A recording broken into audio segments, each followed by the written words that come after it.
What I can see in the silhouette of their beams, one of them has something in his hand, like a wrench or crowbar. So I knew he could have me in a secluded area real quick. He just starts repeating that I absolutely have to go outside with him. Listener discretion advised. You're just moments away from true tales of terror that will leave you breathless. From Disturbed Media, I'm your host Chad, and this is Disturbed.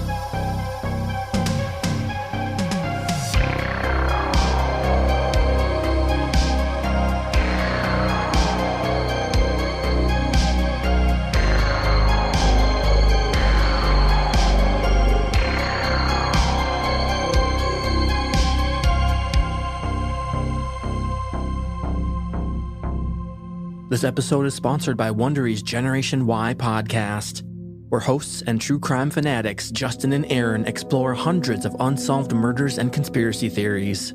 Listen to Wondery's Generation Y podcast on Apple Podcasts, Amazon Music, or listen ad-free by joining Wondery Plus in the Wondery app. Welcome back in, everyone, and thanks for joining me. Now, just a little bit of business before we get into it. We have a new email that's strictly for your story submissions. mystory@disturbedpodcast.com is where you can now email your true experiences. And for anything else podcast related, if you have any questions, comments, ideas, you can send those to chad@disturbedpodcast.com.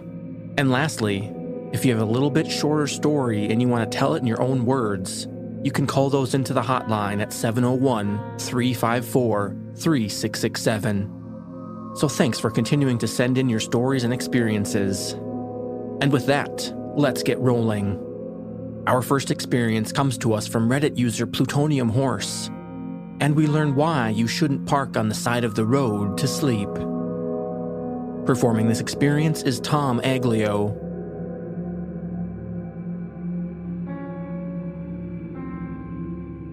This took place around 2 years ago. I was driving to work, a 5-hour drive. It was already dark. About 3 hours of driving, I started to get tired. I bought myself a coffee and some snacks at a gas station and went on. But snacks and coffee can only keep you awake for so long, and I started to feel tired again. This part of the road was nothing but thick, dark pinewood forest around me. No other cars on the road, nothing, only insects smashing my windshield now and then, and empty road. I was now extremely tired, and at one point I nearly drove off the road for almost falling asleep. I have to sleep now. I can't wait for a gas station. I need to sleep as soon as I see a place where I can park my car, anything. When I'm tired, I fall asleep really fast. If I'm tired enough, I can fall asleep in the middle of a sentence when I'm talking. So it's a bit urgent for me to find a place where I can stop. It felt like an hour, but probably just 5 minutes go by and I spot this little pocket in the road. It's like a parking space for quick stops, like peeing, switching drivers, or stuff like that. Not even a real resting area. I stopped here, turned down my windows to check if I heard any weird noises, total silence. I turned up the windows again. Nothing bad is going to happen. I haven't seen a car for like 30 minutes. This road is empty. If someone is checking out my car, I bet it's the cops checking on me if I'm all right. I leave my keys in the ignition and I lock the doors just to be safe. I adjust my seat a bit to make it more comfortable to sleep in, and I take off my shoes and put them on the passenger seat on the right. It's so nice to close my eyes and instantly I fall asleep.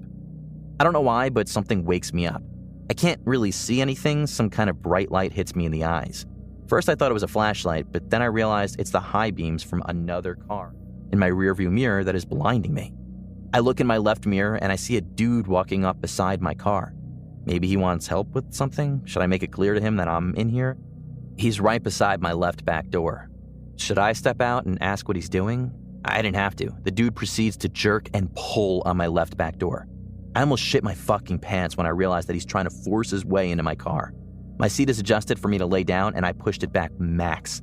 I can't reach the pedals, which makes it impossible for me to drive my car. I slam the car horn and it breaks the silence with a roar, and the dude jumps. That gives me like 2 seconds to push my seat to reach the pedals. But it's still way out of adjustment, so I'm kind of pulling myself to the steering wheel because my seat is laying flat and isn't supporting my back. Anyway, I start my car and drive off, with a cloud of smoke from my screeching tires. It's hard driving a car with nothing holding up your upper body, but I managed. As I leave, I look in the rear mirror and I can see how the dude stands there and looks at me. And I can see 2 more guys coming up beside him. What I can see in the silhouette of their beams, one of them has something in his hand, like a wrench or crowbar. I drive super fast, way over the speed limit. My whole body was trembling with adrenaline and fear. I drove like that for like 30 minutes. Then I stopped at a gas station to fix my seat and put my shoes on again. I figured out I was only sleeping for like 10 minutes. Well, I didn't have to sleep until I got to my destination, which is surrounded by heavy-duty fencing, and the building has an alarm. I told my boss the next day, and he said they actually have problems with what we call it in Sweden, road pirates. Criminals that force you to stop on the road and rob you of everything, including your car, in that specific area. It could just be 3 nice dudes that wanted to check if I was okay, then why didn't they just knock in my driver's window? The thing in his hands could be a big flashlight. Be safe.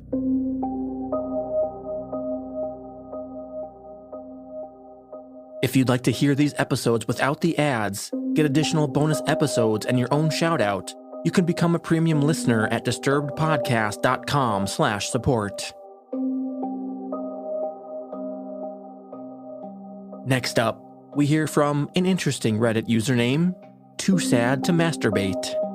And we learn that not every Uber driver can be trusted. Performing this experience is Rhiannon Moushall.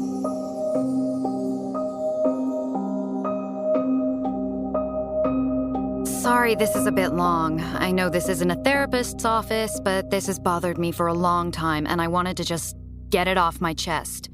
This happened June 2018 in Portland, Oregon. I understand I acted like an idiot in this situation. Since then, I have become much more observant, cautious, and honestly, much more paranoid. I went dancing with friends, was really drunk by midnight.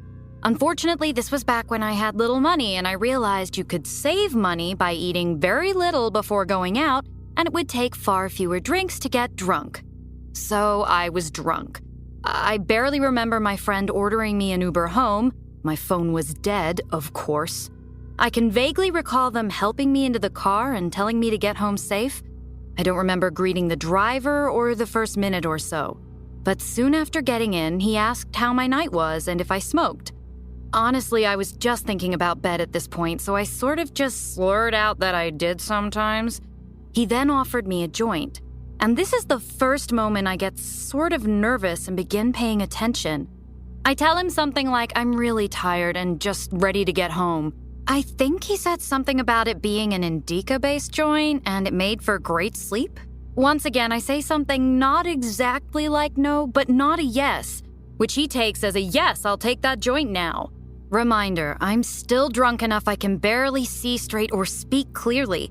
So when he says, okay, well, I have to cancel the ride really quick because I can't give it to you while I'm on the clock, or something to that effect, it takes me a second to realize how dangerous that is. And by the time I start to say something, he has canceled the ride and pulls over. We were in an area just east of the Hawthorne Bridge, I think, and it was totally secluded. Some empty parking lots, a closed auto body shop, no one in sight. It's starting to hit me I'm now in the car, not with an Uber driver, but with some stranger. I can't call anyone, and he's trying to give me weed that could have anything in it. For the next minute or so, we're pretty quiet, or I just can't remember any small talk he tried to make because I was beginning to panic. And every time he handed me the joint, I would fake hits, just breathing it into my mouth and not into my lungs. I felt tired, clumsy, and weak. That kind of drunk when you're almost at the point of nausea, and I knew I couldn't do much more of anything to defend myself at that point.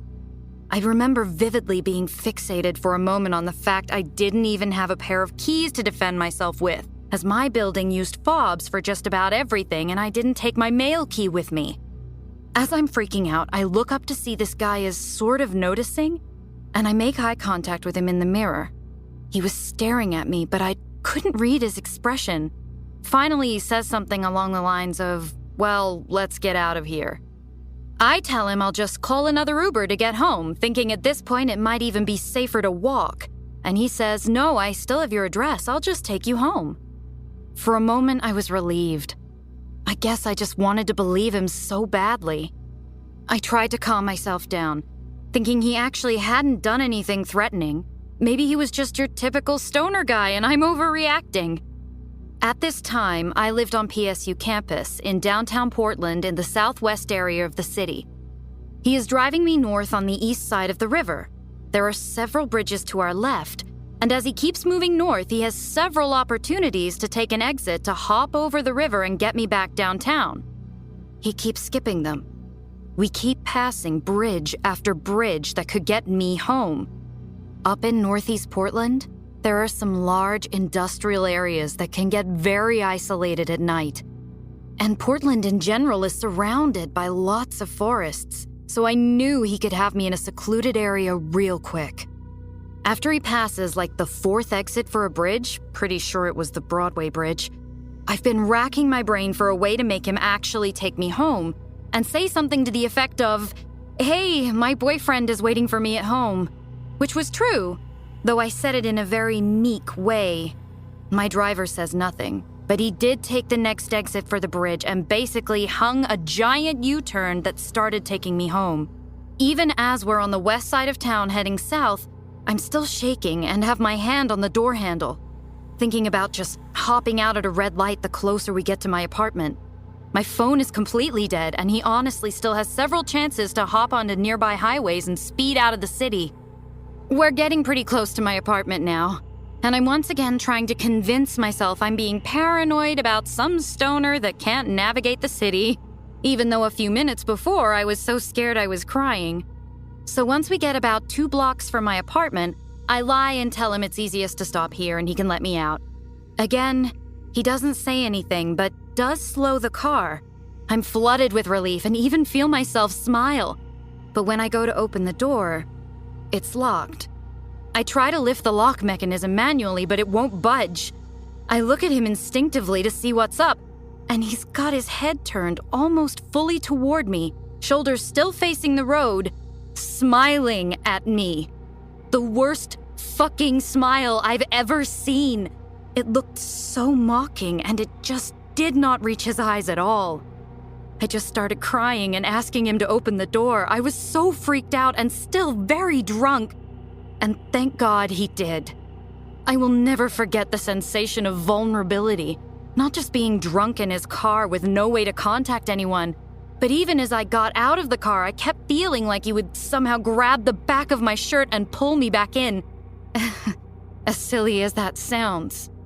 When I got home, I found out my boyfriend had actually gone out with friends last minute and wasn't even there. He wouldn't have even known till much later if I'd gotten back safe. The next day, I convinced myself I was freaking out over nothing, which I still realize could be the case. But in my gut, I had truly felt in danger the night before. Technically, this guy could have been totally harmless, but I still think I should have texted my friend and had her report him. The big thing that made me think of this was recently hearing about how Ed Kemper, the co-ed killer, would go for practice runs, picking up hitchhikers and seeing if he could get the passengers, potential victims, to trust him, or how far out of their comfort zone he could push them without them saying anything. Obviously, this guy wasn't Ed Kemper, but I hate wondering if that night was a practice run of sorts for my Uber driver. Thanks to whoever listens to this. I'm at a point in my life where I'm realizing how much danger I put myself in when I was younger and just how depressed as hell I was. And it has made me both surprised and deeply grateful that I'm still here.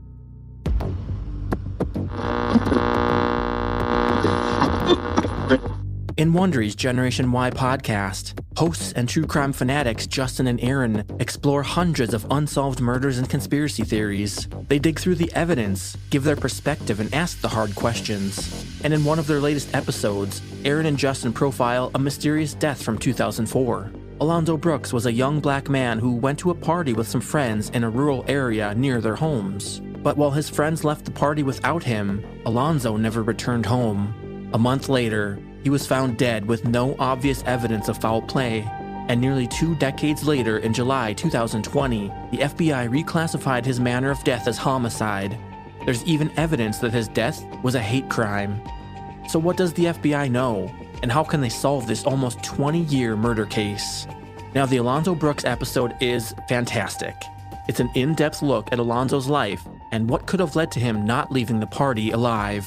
If you love trying to solve mysterious cases, this is the one for you.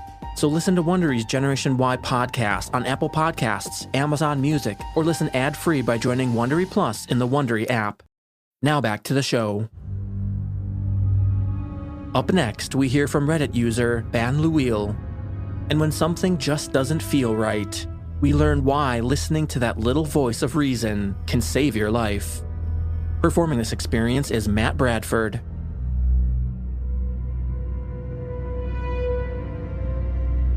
So, a little background here. My father was in the Army for 21 years, retired, and moved to a very small town in Central Florida. Now, he got bored after a couple of years, and even though he didn't need the money between his retirement and what my mom was making as a bookkeeper tax prep, he wanted to get back to work. So he started working at various gas stations, and it being a small town, the owners wouldn't care if I came there and helped him out with stocking the coolers or even running the register, as long as I didn't sell any beer or smokes. Now, this all took place in the 80s and early 90s.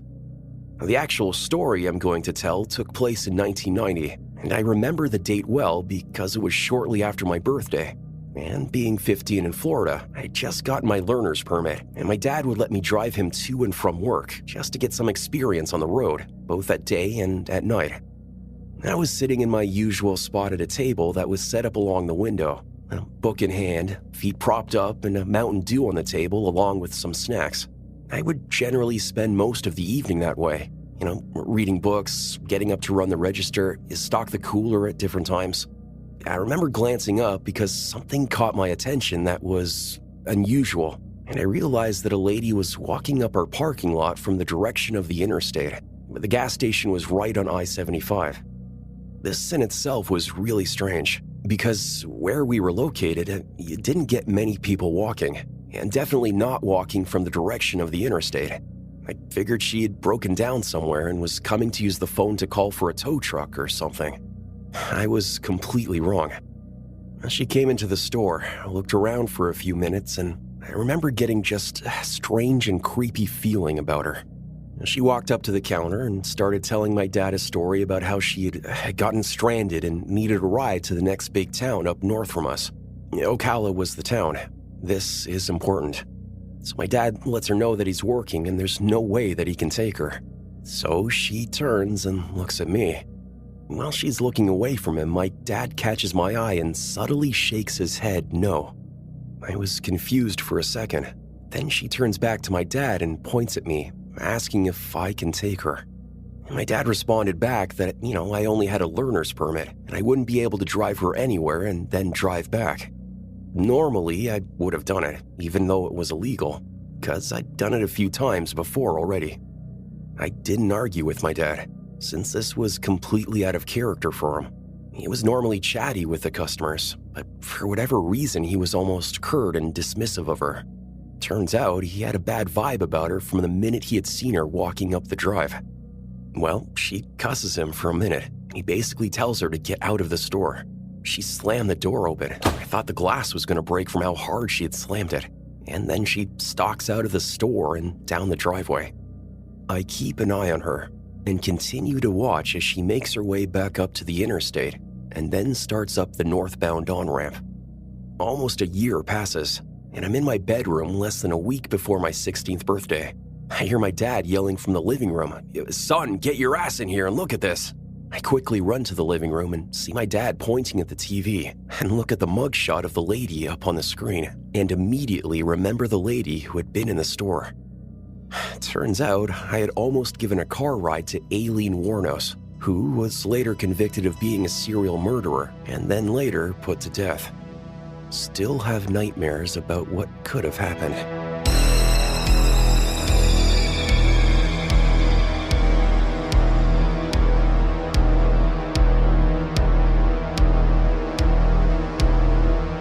So I've recently discovered a podcast I think you guys are really going to love. It's called The Secret Room with Ben Ham, and it's all about the secrets no one ever tells. And each episode, Ben has an intimate conversation with someone new who tells their secret. I've been working my way through all the episodes, and I just can't stop. Take a listen. What's the one thing you've never told anyone? People just like you tell all in a podcast called The Secret Room. If you're a true story fan and you cannot get enough of people's most intimate dreams, desires, and shame, you will love The Secret Room. Like Mila's deathbed confession that her daughter's absent father is a movie star. I wish I could tell someone who the father is while I'm still on Earth. Or Jen's secret love affair with a man on death row. It's turned my world upside down, and something he just did has devastated me. Or the way that Joey falls in love with inanimate objects. I know people who were in relationships with construction equipment. People all around you carry the most amazing secrets. You're invited to The Secret Room for a front row seat to spectacular stories that will touch you, jar you, and amaze you. I'm Ben Ham, your host. Search for The Secret Room, a podcast about the stories no one ever tells.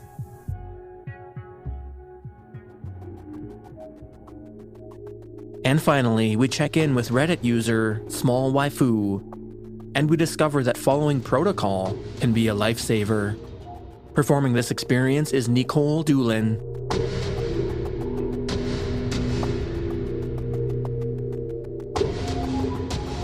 So this happened roughly about 2 years ago. I worked at a hotel which had 50 rooms between 3 floors. I was the only employee in the building after about 5 p.m. It should be noted I am a girl. The hotel is on the farther side of the city, but it's considered to be on the nicer side.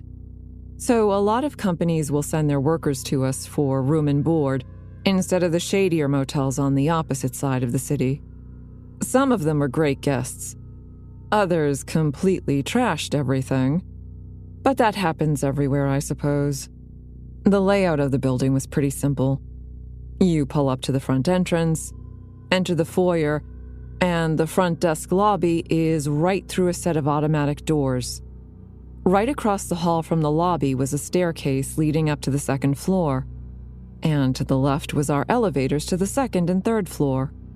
The 1st floor only has rooms on one side to compensate for our pool, workout room, and breakfast area dining room, lobby and the office rooms all being on the opposite side. The upper floors have rooms on each side, with the 3rd floor having the most rooms. Typically, the 3rd floor, the highest, we kept only for business and long stays. 2nd floor was reserved for short stays or bigger parties, and the 1st floor we kept open for elders who have wheelchairs or walkers, or people who come in late at night for a one-night stay. I promise this is relevant to the story. Anyway, it was getting towards the last few hours of my shift. It was slow that night, aside from a few work groups I had checked in a few hours earlier. I noticed a raggedy, rusted, and beat-up black pickup truck pulling up into the brightly lit car pit, so I got my paperwork ready for check-in. A guy gets out, completely covered in dirt. I figured he just got off of work, as most guys come in covered in dirt or oil. I do specifically remember that he reeked, which isn't too out of the norm either. Entirely, I just chalked it up to him being an oil field or construction worker. I got his credentials. His name was Michael, and scanned it into the computer.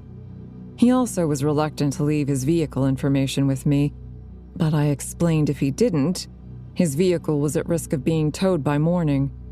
I thought he caved just because he was only going to be here for the night. Michael requested a 2nd floor room close to the lobby staircase so he could have easy access to the front doors for smoking. Not out of the norm either. After taking his payment, I set up his room keys. I explained parking, policies, and explained how he can get to his room, which was right up the staircase, and the door was on the opposite wall. He had a few bags with him, and he went upstairs. Almost immediately, he comes back down the stairs and accuses me of giving him broken room keys. I had to explain to him if he put them next to his phone or anywhere near a magnet, potentially in his wallet, the keys will deactivate. I did offer to take him upstairs and open the room for him to make sure the new set of keys worked, and they did. He walked into his room by himself, shut the door. So with that, I was on my way back down to the lobby. When I got back in the office, something odd caught my eye on the cameras. He hadn't left the building, but his car wasn't in the front anymore. He didn't mention anything about having another person with him. If there was, we are supposed to charge a $10 fee per extra person. The side doors don't open unless you have a room key or are on the inside of the hotel. So I started to watch the cameras to make sure he wasn't trying to sneak people in. About 20 minutes pass and I notice nothing happening except him coming down the stairs. I smile politely and he goes outside. He stays outside for about 10 minutes, just standing in the carport. I can see it on camera. Now, while I thought that was a little weird, I just chalked it up to him taking a smoke. I stopped paying attention after a while and started to file my paperwork that was due before my shift ended. Michael ran back into the hotel, cigarette still in his mouth.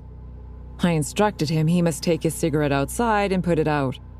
I told him prior we do not allow smoking inside the building. He just threw it on the ground and put it out with his shoe.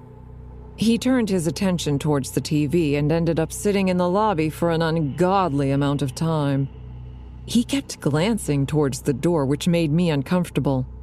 During this time, the friendly demeanor he had at check-in completely disappeared. He seemed paranoid and agitated now. He would whisper to himself. I couldn't hear what. After about 30 minutes of him doing this, I instructed him to go back up to his room because I cannot have people in the lobby when I am working on closing procedures. It was a lie, but ownership allows us to make up reasons if we are uncomfortable with a guest's presence. Michael asked me to take him up to his room because he is uncomfortable and scared. I explained that I am unable to do that for safety reasons. What I could do was watch him go up the stairs on camera, and he could call down to the office on his room phone when he arrived into his room. I was just trying to be friendly and get him upstairs as quick as I could. He goes upstairs, but immediately comes back down and informs me that he forgot where his room was, and I would need to show him. I told him I can't leave the office or lobby, but I can explain it to him where his room was because it was super simple. He was continuing his whispers. This time it was about him losing his phone. I didn't pay any mind to it. After explaining to Michael where his room was, he went back upstairs and I heard the door slam shut. It echoed throughout the second and first floors and it gave me chills for some reason. Almost immediately, he comes back down and starts yelling at me, telling me I stole his cell phone, that I'm planning his demise, and I need to find his phone. This was completely bogus as I haven't left the office since making sure his room key worked. He asked me for help and I just wanted him to go away. So I slipped a screwdriver in my pocket just in case he tried to attack me, and I began rummaging through the lobby couches looking for his phone.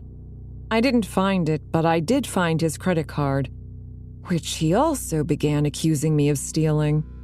I stood my ground and said if he can't respect me in my place of work, I can call the police and request they escort him into his room or off the facility. He got angrier, snatched his card from my hands and went back outside. After about 20 minutes, he comes back inside. He is calmer, but he asks if I would please go outside with him because there is something wrong with his car. After I absolutely refuse, he tells me that I need to go outside. That it's not fair he's the only person out there working on his car and he just needs some fucking help. I had to explain I am not allowed to accompany a guest outside of the building. He just starts repeating that I absolutely have to go outside with him. Now, I have anxiety and I tend to let my mind roam over wide horizons. And this was no different. I was about to have a panic attack, so I called the owners and asked them what I should do. It was my first hotel job, and although I have tons of freedom doing my job, I still want to know how to properly handle these situations. The owner told me if I am uncomfortable and suspect he is under the influence, or a danger to myself or himself, I have full reign to call the police. have them ban him from the property. I asked if they could just keep an eye on the cameras they have access to at home because he is acting weird. I locked all the lobby doors and made sure the side and fire exits were all properly secured and closed, so no one could sneak in. I did this while doing this on the phone with my boss because I was scared to leave the office by myself. After getting back behind the office, I locked the door and I just braced for him to come back inside. My boss tells me to just watch the cameras and keep my cell phone nearby just in case I have to call for help. Meanwhile, I noticed on the cameras I couldn't see Michael anymore. I didn't know where he parked, but I damn sure wasn't going to go looking. But what I did notice is there was another vehicle driving through our parking lot. I called the hotel next door to ask if the car was on their cameras too, and I was informed it was an unknown vehicle to their records. It was unknown to mine as well. This just shot my anxiety up even higher. The car would drive around the back of the building, to the front, but avoid the carport, turn, and then do the same to the building next door. The parking lot was almost empty, so I know they weren't looking for a parking spot. The car keeps going, and I'm watching it on the camera so focused that I didn't notice Michael come back inside, telling Michael he either needs to go up to his room or vacate the premises. He just continues to yell at me, saying I need to go outside with him. He won't move out from in front of the entrance. I imagine he was staying within view of whoever else he kept looking back at. Then randomly, I see him sprint across the parking lot and out of the camera view. I also didn't see the car anymore after that. Since it was practically the end of my shift, I somehow managed to get everything done just in time for the next shift to arrive. I was so glad to see her, I almost cried. I explained to her what happened and that the owners want her to keep the lobby doors locked. We put up signs explaining our doors were broken, and due to safety reasons, guests would have to call for entry or use the side entrances for their room. I also deactivated Michael's room keys and told the next shift girl not to let him back. If he shows up, to call the police because he is a security risk. I made sure she watched me get into my Uber ride after triple-checking the vehicle and driver matched what my phone said. Since I was a regular customer of the driver, he asked why I was so riled up. I asked him to drive through the parking lot with his doors closed so I could see if Michael's truck or the other vehicle I saw driving across the parking lot were anywhere near the buildings, and they weren't. I have no idea what happened to them. I had my boyfriend come stay the entire evening shift with me just in case he came back, because I was told by my bosses that he never came to get his stuff. He wouldn't pick up the phone for calls either. Nothing happened that night or any other night, except for a month later. Michael came in asking about his stuff and if he could get a room. I refused his room, and luckily other people were with me in the lobby and in the office. I had our maintenance man go retrieve his items and explained he is no longer allowed on the property. If we saw him, the police would be called and he would be arrested for trespassing. Again, this wasn't true, but we didn't want him coming back at all. I noticed Michael had a different vehicle this time. It was a newer model SUV, and it was maroon. It matched neither his beat-up black pickup truck or the dark-colored sedan I saw driving in circles. If there was anything that sat with me even after all this time, it was that he remembered my name. He addressed me by my name when he walked up to the counter. And at first I thought, oh yeah, my name is part of my uniform, until I realized I forgot to put on my name tag that day.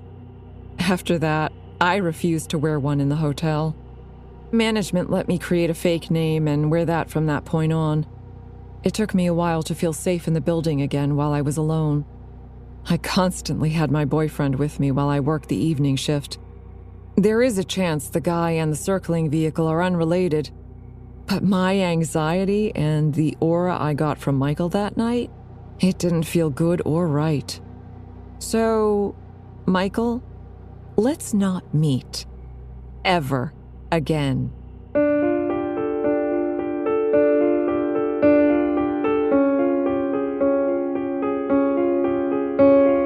To share your true experience, just email us at mystory@disturbedpodcast.com or call it in at 701-354-3667.